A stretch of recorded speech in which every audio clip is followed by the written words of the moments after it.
차 할부금, 차 보험금, 차 주유비 이렇게 합치면 장보고, 외식, 뭐 배달, 통신비, 뭐 기타 뭐 생활용품 뭐 비용 사는 것들. 안녕하세요. 모두 한 주 잘 지내셨나요? 오늘은 저번 캐나다 월세에 이어 자동차 유지비 포함 전반적인 생활비에 대해 말씀드려 보려고 해요.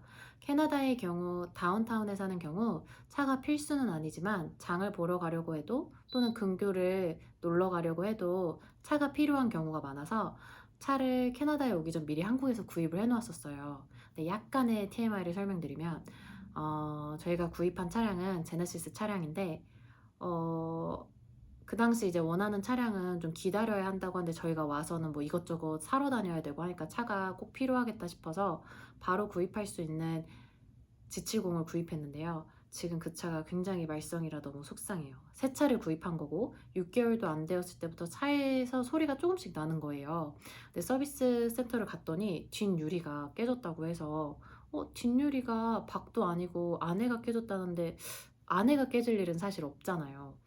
그래가지고 결국 유리도 갈았는데 또 소리가 나는 거예요. 그래서 지금 아직도 해결 중인데 너무 스트레스예요. 일부러 한인 딜러분에게 구입했고 구입할 때는 굉장히 친절하셨는데 이제 차이가 문제가 생겼을 때는 연락도 잘 안 되시고 하더라고요. 중고차를 산 것도 아니고 새 차를 산 건데 말이죠.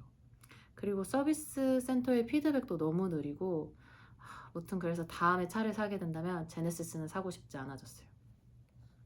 다시 본론으로 돌아와서 차량 유지비 관련 말씀을 드리면 캐나다의 경우 한국과 마찬가지로 차량 구입 시 일시불, 할부, 파이낸스 또는 리스 이렇게 세 가지 형태로 구입하실 수 있는데요. 저희의 경우 할부 파이낸스로 구입했고 그 당시에 제네시스는 이자가 좀 낮은 편이어서 3.9%에 저희가 계약을 했고 뭐 그 당시에 좀 다른 차 알아봤을 때는 막 5에서 8%까지 가는 경우도 있었어요. 그래서 이제 저희의 경우 다운 페이먼트를 일부 내고 현재 한 달에 2번 바이 위클리로 약 325불씩 2번 총 650불씩 하나로 현재 기준으로 하면 약 62만 원 내고 있고요. 차량 보험의 경우 1년치를 일시불로 결제하면 약간의 할인 혜택이 있다고 해서 약 2,300불 일시불로 결제했고 그걸 이제 12개월로 나눠봤을 때 약 192불로 약 18만 3천 원 현재 기준으로 한 달에 나간다고 할 수 있어요. 차는 보통 장볼 때 또는 이제 근처 놀러 갈 때 그리고 남편이 이제 매주 하키를 하거든요. 그래서 이제 하키는 아무래도 짐이 많다 보니까 차가 꼭 필수여서 하키 갈 때 사용하고 있고 그래서 대부분 편도 20분에서 30분 또는 뭐 왕복 1시간 거리로 뭐 주 2회 많으면 3회 정도 타고 있어서 주유비는 한 달에 10만 원? 뭐 그래서 10만 원이 남을 때도 있고 뭐 그거보다 좀 놀러 갔다 싶으면 좀 더 나올 때도 있는데 보통 한 10만 원 정도 들고 있어요. 특히 또 남편 회사가 집에서 걸어서 10분 내에 위치해 있어서 차를 타고 갈 일이 없어서 생각보다 차를 쓸 일이 별로 없더라고요. 그래서 차 할부금, 차 보험금, 차 주유비 이렇게 합치면 한 달에 약 90에서 93만 원 정도 들고 있고요. 꽤 큰 금액이죠. 그래서 사실 다운타운에 사시거나 하면 차를 구입하지 않으셔도 괜찮을 것 같아요. 이제 저희는 뭐 아까 말씀드렸듯이 남편이 운동을 하다 보니까 그 짐을 항상 들고 하키점을 이렇게 들고 걸어 다닐 만큼의 짐이 아니거든요. 워낙 많아서. 그래서 이제 산 건데 만약에 다운타운에 사시고 뭐 마트도 가깝고 지하철역도 뭐 근처에 있다 하시면 크게 차가 없어도 불편함을 느끼지 않으실 거예요. 그리고 주차비. 주차비의 경우 평균적으로 시간당 한 4불 정도인 경우가 많은 것 같아요. 캐나다의 경우 스트릿 파킹 및 뭐 주차할 수 있는 곳이 부족하지는 않은 것 같고요. 주차 자리도 좀 넓은 편이라 뭐 초보 운전자분이나 저처럼 초보 운전자분이나 좀 주차가 어려우신 분들에게는 되게 좋은 점이라고 할 수 있는 것 같아요. 대부분은 무인 시스템으로 주차장 내에 있는 기계에서 티켓을 끊어서 차량에 이렇게 보이게 얹어 놓거나 요즘은 앱으로도 가능해서 앱에 이제 일정 금액을 충전해 놓으시고 사용하시면 편리하게 결제하실 수 있어요. 캐나다의 경우 벌금이 좀 센 편이니 아무도 없으니 그냥 세워도 되겠지 하고 세우셨다가는 비싼 벌금 티켓을 만나보실 수 있어요. 그러니 꼭 조심하셔야 돼요. 그러고 캐나다는 또 스탑 사인이 있거든요. 거기에는 차가 있든 없든 보행자가 있든 없든 꼭 멈추셨다가 가셔야지 안 그러면 혹시나 잘못 걸리시면 굉장히 티켓이 비싸대요. 그러니까 꼭 조심하세요. 그리고 이제 세 번째 생활비 부분인데요. 전 세계적으로 지금 물가가 많이 올랐고 캐나다의 경우도 마찬가지인데요. 장 보는 물가만 한국과 비교했을 때는 막 엄청 큰 차이는 없고 그냥 비슷한 편인 것 같아요. 근데 이제 아무래도 한국과 차이가 있는 부분은 외식했을 때인데요. 외식했을 때 경우 지금 제가 살고 있는 토론토 온타리오주의 경우 세금은 13%가 붙고 팁의 경우 요즘은 최저가 18%에서 시작인 곳들이 많고 그래서 평균 18에서 한 20% 정도 팁으로 나가고 있어요.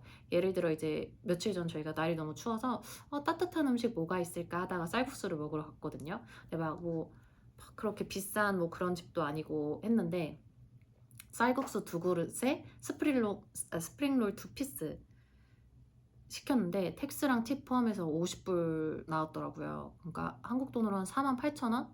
근데 한국의 경우 같은 메뉴 먹었다 하면 뭐 많이 나와야 한 35,000원 정도 나올 것 같은데 그래서 이렇게 이런 부분을 비교해 보면 그 팁 부분이 되게 많은 부분을 차지한다고 생각하실 수 있어요.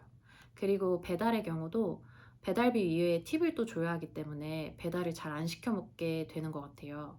그래서 테이크아웃을 주로 하거나 집밥을 해 먹는 이유인데요. 한국에서도 요즘 배달비가 워낙 많이 올라서 많은 분들이 테이크아웃을 많이 하시잖아요. 이제 캐나다 경우는 그 오른 배달비 이외에도 팁을 줘야 하니까 어떤 때는 팁이랑 배달비 하면 그냥 1만 원은 그냥 훌쩍 넘을 때가 있더라고요. 그래서 항상 그 결제하면 마지막까지 갔다가 이 돈 주고 이걸 먹어야 하나 싶을 때가 많아서 그냥 다시 앱 끄고 그냥 집밥 먹자 하고 해 먹는 경우가 더 많아요. 대신 장볼 때는 좀 좋은 걸로 사려 하고 좀 넉넉하게 구입하려고 해요. 그래서 전반적으로 장 보는 건 한 달에 최소 한 100만 원 정도 드는 것 같고 이제 뭐 외식이나 배달은 한 많아야 한 30만 원 정도 드는 것 같아요.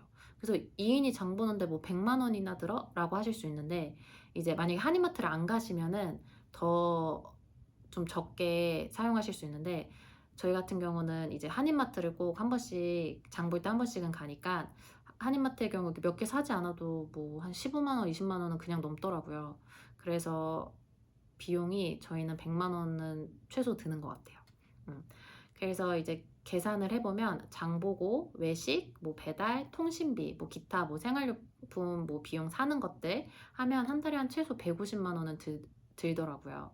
그래서 캐나다의 경우도 통신비가 비싼 편이라서 저 같은 경우는 무제한도 아니고 한 달에 25기가인데 약 한 5만 원 정도 나가더라고요. 한국이면 이 금액으로 뭐 좀 혜택 받고 하면 뭐 LTE나 이런 거는 무제한 요금제 쓸 수 있잖아요. 근데 여기는 그게 아니어서 그런 부분이 좀 많이 나가요.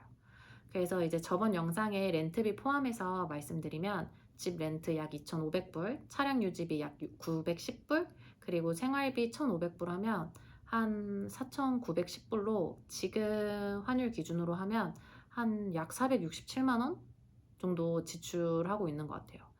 신혼부부 2인 기준인 점이고 차의 유무에 따라 그리고 생활비 부분은 개인차가 있는 점 참고해 주시면 좋을 것 같고 저도 이제 설명드리려고 찾아봤는데 캐나다 온타리오주가 토론토의 경우 1인 싱글이 살 때 필요한 비용이 한 평균적으로 3천 중후반대더라고요. 그래서 저도 검색해보고 되게 놀랐어요. 그러니까 한 달에 평균 한 350만 원 정도는 이제 뭐 월세, 뭐 교통비 이런 거 포함해서 그 정도 든다고 뉴스에 나왔더라고요. 그래서 그 부분 같이 참고해 주시면 될 것 같고 오늘의 영상도 도움이 되셨길 바라면서 혹시 궁금하신 점 댓글에 남겨주시면 제가 아는 선에서는 답변 꼭 드리도록 할 테니까요. 궁금하신 점 있으시면 댓글로 남겨주세요.